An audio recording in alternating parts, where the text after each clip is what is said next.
Phil, does all of this prove that Phil Jackson, who was carrying the brunt of the criticism associated with the New York Knicks, was not to blame after all? Well, not to blame. Go ahead. You've been on it. I want to hear it. I know my Q rating's going through the roof with my likability, and I told you so is always good for likability. But I like to know when I've been right, when I was the only man. Look, here's the thing. Everyone just wanted to lay it all on Phil. That's what they wanted to do. Our problem is Phil. Phil is the problem. We have to get Phil out. Acting like that was the cancer inside the organization, when truthfully, Phil, if anything, was a symptom of the problem. So let's review what everybody said about Phil. Let's review. You could probably just play Stephen A's tape. Just roll Stephen A's tape. What you could review is this, that number one, he ruined the relationship with Melo, pushing Melo out the door, considering getting rid of Melo. That seems to all still be on the table. Losing Melo for very little, or maybe whatever you can get in trade for Houston, still seems to be part of the equation. That he considered possibly fielding calls on trading Kristaps Porzingis. Now, there's rumors. We don't know where that went after Phil was gone, if those calls were still fielded or not. But I maintain an organization that doesn't take calls on anyone, that's the moronic organization, not the one that does. And that he signed Joakim Noah to a bad contract, and who else? Derrick Rose possibly to a bad contract. Well, Phil's gone. Gave Tim Hardaway $72 million, a guy they drafted. Rachel Nichols had a wonderful tweet. They turned Tim Hardaway into Jerrion Grant. They turned Jerrion Grant into Derrick Rose. And they turned Derrick Rose into Tim Hardaway with way more financial commitments, giving him way more money. This is a genius organization, clearly. One whose all problems clearly laid at the feet of Phil Jackson. Phil's gone, the problems are still there. Melo's still on his way out the door. Now you're giving money to average at best players in Tim Hardaway. You're making all the same mistakes that people use to say, we must fire Phil. It's funny. You got what you wanted and your problems remain. You done? Maybe. Let's see. Let's see what you say.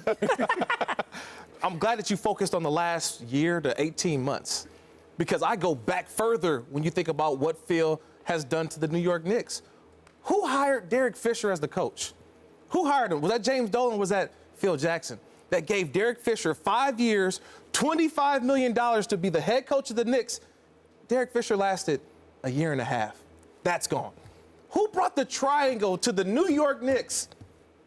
Phil Jackson. The triangle is, rest in peace to the triangle. It's done. That thing is over with. Let that go. But who brought that? Phil Jackson. What else has Phil Jackson gave us besides drafting Kristaps Porzingis and falling asleep on the subway? Those are the only great gems that Phil Jackson has given us. It has been more wrongs than right for Phil.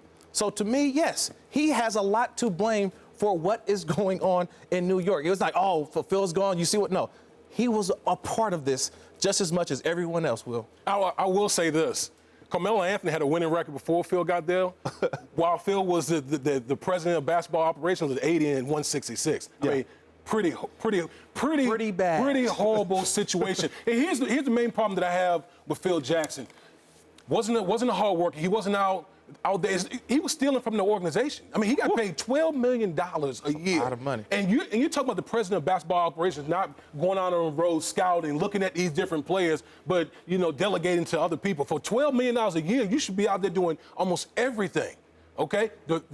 Another thing, how he treated the players, how he talked about the players, because that has a resounding effect after, because we all know the NBA is all about the players. It's not necessarily about the coaches, it's about the players. So when you got a man in Phil Jackson that's always talk bad about Carmelo Anthony through the media, talked about Kristaps, trying to make a move, trying to trade away Kristaps Porzingis. Well, what are other NBA players thinking from the outside looking in? Do I really want to come to this organization with Phil Jackson? Come on, man. Phil played himself. He got what he deserved. I'm very well aware of the island I have sat on and the limited upside of saying that Phil wasn't that bad. That the limited upside of saying your problems are deeper than Phil. But I'm right. And as time goes by and the Knicks continue to make their mistakes, people will see. I'll be building condos on my island. People will be moving in. We got to know the Knicks have deeper problems than Phil Jackson.